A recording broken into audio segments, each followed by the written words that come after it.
What's happening, YouTube? It's Simon466 Cards, and today we're going to talk about the Team USA Topps Now Steph Curry, LeBron James, Kevin Durant card. But we're not going to talk about the various bounties that are on the 101, where it should be sold, who it should be sold to, what's it worth. We're not going to do that. We're not talking about that stuff. Other channels, other places have talked about that stuff ad nauseum. I'm not going to do that. What I'm going to talk about today is the economic value that I believe Topps and Fanatics have created by creating this card. And so I'm not going to get too technical in terms of the details of that, but hopefully by the end of this video, it will make sense what I mean by economic value. So first of all, we have to figure out how much money, how much revenue did Topps make from printing this card. And so from the website, we know that there was a little over 588,000 cards printed because these cards are printed on demand and they had 588,000 orders. We also know that the price they charged was roughly $12 a card, and you can get 5 cards for $50, right? So for the sake of argument, we're just going to say that overall for the entire print run, their average was $11 per card for Topps and Fanatics. If that's off by a few cents here and there, it's not going to make a difference in the long run, as you will see. So if we multiply the print run by the assumption of $11 per card, that gets a total revenue of $6.5 million to Topps for printing this card. So obviously a home run for Topps and Fanatics from printing one card. But what was the value that was generated for the hobby, right? That's the next thing we need to figure out. And so what I've done here on this page is listed all the different parallels, right? You can see there's the 2 1-of-1s that exist, and then the orange out of 5, red out of 10, etc., all the way down to the base cards. There are 588,000 of them, right? And what I've done here is I've put together estimated card values for each of the different versions that exist. So the highest bounty for the Auto 101 is 500K, so I'm just going to put down 500K, and that's just going to be it. And whether it's 500K, 400K, 600K, again, you'll see in the long run, it doesn't actually matter. And then what I'm going to do here is calculate the total value of all of these cards. So what I do is I just calculate the number of parallels that exist, multiply by the card values to get the total value. So for example, there are 10 versions of the red because it's serial numbered out of 10.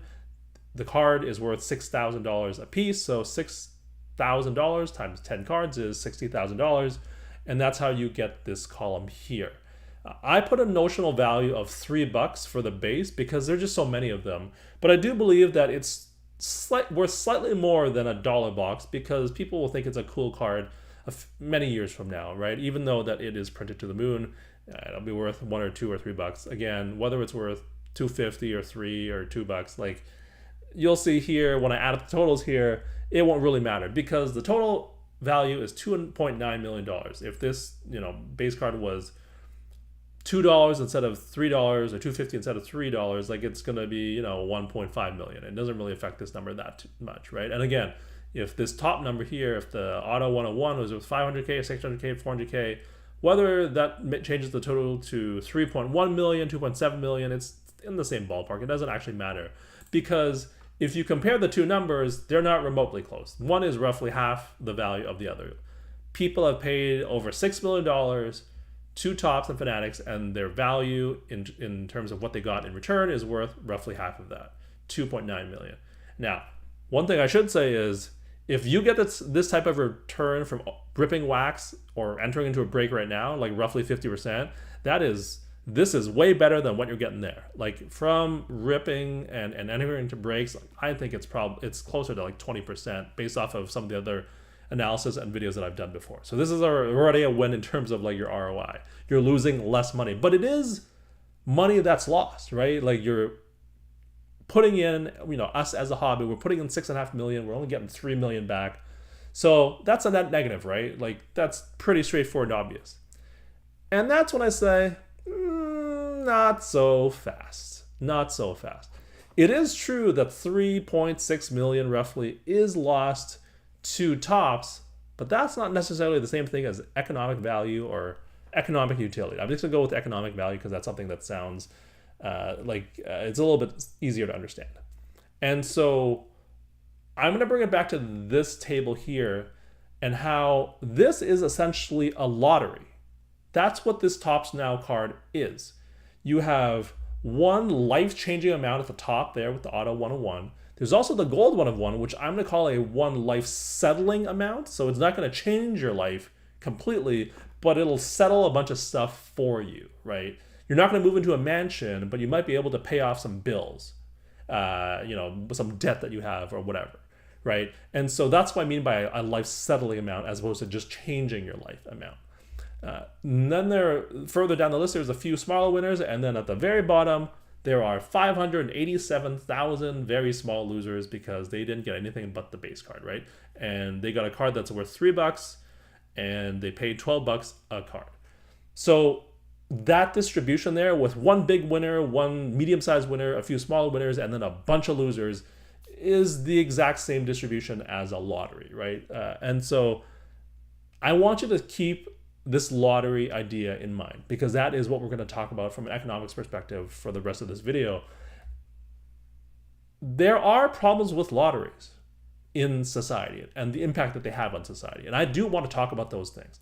The first one is it is universally accepted that there is a disproportionate impact on lower income families from lotteries. You can see here from The Economist a few months ago, 30 times is the poorest households spend 30 times the amount on lotteries more than on richer households as a percentage of their income because they think of it as a way to get out and strike it rich, right? Whereas if you're doing better in life and you have more money, you don't really need a get out of poverty ticket, right? Because you're already doing fine. And so you can see here, like it's universally understood that lotteries are disproportionately tilted towards poor income households because they buy more of those tickets. But for the hobby, that isn't as much of an issue because the hobby is generally middle class or higher. And there are relatively fewer people in the hobby that are in those lower income brackets. So I think this problem with lotteries that society has as a whole doesn't actually apply to the hobby because there aren't that many lower income people in the hobby, and even further than that, further to that, there are likely to be few people in lower income brackets that would buy into this Topps Now product for a variety of reasons, some of which I have just talked about. The second issue with lotteries is people with gambling addictions. It's a form of gambling. Let's not shy away from the fact that that is what a lottery is. It's a way to gamble. It's a way to gamble, and as a result, if you have a gambling addiction, lotteries are not good for you. And these two things are the key two problems with lotteries and the impact that they have on society as a whole. And I would say, for this particular instance, it's true. Gambling addictions do remain an issue. But this card is a unique once-in-a-lifetime, one-time event, and you can't continually gamble on it. There's not another LeBron, Curry, Durant card coming out next month or even next year, right? Especially in the format of an Olympics Team USA version, right? And so people with gambling addictions gamble on things over and over and over and over and over and over again. But in this case, it's a one-time event. You can't gamble on this again. So while people with gambling addictions are probably going, they are definitely able to gamble on this Topps card, they can only do it once, right? And so if they want to continue gambling and unfortunately continue with their addiction, they actually can't. This is like a one-time event. If they are going to gamble, they'll have to find other ways to gamble. So to me, it's still an issue, but it's less of an issue because this is a one-time thing. It's not gonna bankrupt them because you can only do it once. Even if you buy a bunch of packs, right? You can only do this one time. And if someone with a gambling addiction will find other things to gamble on in the future, but it can't be this thing again. So even though there are two major problems with lotteries and the impact they have on society, I think this particular Topps Now card kind of avoids it for the reasons that I just talked about. So now we've talked about problems with lotteries and why I think it doesn't quite apply to the hobby in this particular case, because it's a one-time event and because there aren't that many lower income families in the hobby. This is on your screen. This is from Collect. This is the family, or the, I guess, dad and son that got the non-auto gold 1 of 1. And you can read the article here, but they're basically a bunch of dairy cow farmers is what the dad does or what the family does. And at the bottom there, it says, we're going to make some money to invest in your future schooling. So this family, and what I meant earlier by, life settling, is going to take some of this money and probably put it away for a college fund for the kid. And so again, this doesn't change their life, but it settles their life, right? And that is a positive impact of this lottery that this Topps Now card is. And that's what I want to talk about further, because in its purest form, I believe lotteries can create economic value. And when I say in its purest form, I mean if society didn't have gambling addictions, and if they weren't disproportionately affecting lower income households more than higher income households, in its purest form, in its just like its natural state, I believe lotteries can create economic value. And I'm going to explain why in a second. But first, I want to say I actually don't know if this is a theory that came from my mind in economics, or if I read a paper about it back when I was in university, because some of you may know I have a bachelor's and a master's degree in economics, and that was 20 years ago, and I read a lot of economic papers, so many so, and now that it's been 20 years, I actually don't remember which thoughts were my own and which thoughts are things that I read in papers, and they've all just kind of blended together. So I don't know if I am regurgitating something that has already been published in a paper in an economic journal somewhere, or if this just came through from my mind when I was, studying economics. I truly do not know, because what I'm about to say, it is actually contrary to some major economic theories in terms of marginal utility curves and decreasing slopes that I won't get into. So I just want to say, if I'm totally plagiarizing from someone and their paper that I read 20 years ago, I apologize, but I actually don't remember if that is the case. Moving right along, this is what I actually believe. And I'm going to explain to you how lotteries can create economic value. What we're doing here is we're taking a small amount of money from a large group of people, right? But it is a very tiny amount that we're taking from each individual person. So small that it's not going to be noticed by them in any way. Their day-to-day life is not going to change by us taking away this tiny amount. For example, $12 from for a pack of cards from each individual person, as an example.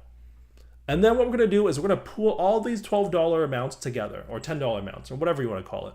Pool all of these tiny amounts together so that they create one large sum of money that is life-changing for an individual family or person, right? And then what we're going to do is we're going to redistribute all that money after we've pulled it together so that it, again, changes someone's life completely for the better. And what we've done is we've created this huge impact positively for one individual, but the negative impact for people we've taken this $12 away from is minimal. They won't even notice that the $12 is gone. But the person getting, $500,000 is definitely going to feel that impact, right? And so that's what I mean by lotteries can create economic value, because through this redistribution of money, through this mechanism that we've created through this lottery, we've created a positive income with one lottery winner, but the cost to people who lost money is so small that they won't feel it. It doesn't matter to them. Here's another way to think about this, if this doesn't make any sense to you. Say that we took every single person in Canada and the US who was an adult who was above the poverty line. And let's say, just for argument's sake, there's 200 million of these people. I don't know if that number is accurate, but it seems ballpark, like within the realm of reason. And we said, of these 200 million people, we are going to take 10 cents from these 200 million people. And so that leads to $20 million that we've summed together in one large pool of money. Now, taking away 10 cents from adults who are above the poverty line, they will literally not notice those 10 cents being taken away from them, right? Like, it is inconsequential. It will not change their lives. Exactly what I said in that top box. But we've now have $20 million as a pool of money. And even if the US and Canadian government take away 10 million, there's still 10 million left, and we give that to a lottery winner, then that leads to what I'm showing you on the screen. One person has a life-changing amount of money, $10 million. 200 million people lost 10 cents. They will not feel that at all. And that is what I mean by lotteries can create economic value, because we've created, basically by redistributing money, we've created something out of nothing.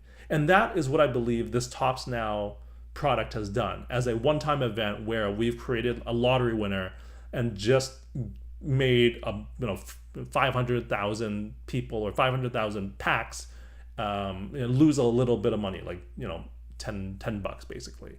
And that's why I believe that this is a net win for the hobby, because of the economic value that it's going to be created. Whether it's another dairy farmer that wins the 500K or gets the one-of-one auto, or whether it's someone else in the hobby, they're going to have a life-changing amount of money. But the cost of creating that pool of money, it actually is inconsequential to everybody that paid in, if they all paid in a very relatively small amount. Now, some people I know have bought many of these packs, and that's different. But I think by and large, most people have bought 1 or 5 packs that they spend $50 once in their life, and it's not going to make a big difference. So that is what I mean by a economic value being created by this Topps Now product. So I would love to hear your thoughts and comments as to whether or not this theory makes sense to you, whether or not you agree with this theory, or whether or not you believe at the end of the day, Topps ran out like a bandit here, and $3.5 or $3.6 million was lost in the hobby because what the people put in was not what people got out of it. So would love to hear your thoughts and comments down below. Thank you as always for listening and watching. I'll talk to you all soon. Cheers.